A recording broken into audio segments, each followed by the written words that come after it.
मैं शादी कर रहा हूँ अम्मी।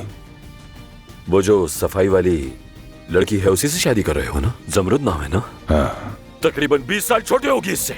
इस पे मुझे कोई बहस नहीं चाहिए। शादी की तैयारियां शुरू कीजिए।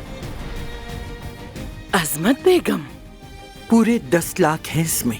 ये पैसे ले लो और अपनी बेटी से कहो कि शादी का ख्याल दिल से निकाल दे। इसके मुकाबले में जो हमें मिलने वाला तुम तो अंदाजा नहीं लगा सकती उसका। अब तो दमीर खान की हवेली भी हमारी होगी। देखो जरा देखो, मेरे दामाद ने 2 नहीं बल्कि 4 बैंड वाले भेजे हैं। 4 माशाल्लाह। वो लड़की जिस पर आपने मुझे नजर रखने को कहा था, आज सुबह उसका इंतकाल हो गया। आपका भाई एक दरिंदा है आदिल दमीर खान, अपने आप को इसकी बदकारी से बचाओ। मुझे माफ कर दो आदिल।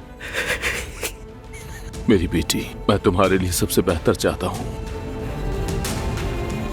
ये तो कहीं से भी हम जैसे नहीं लगते। जमरुद वल्द रुस्तम आदिल दमीर खान वल्द ताहिर को अपना शौहर कबूल करती हैं।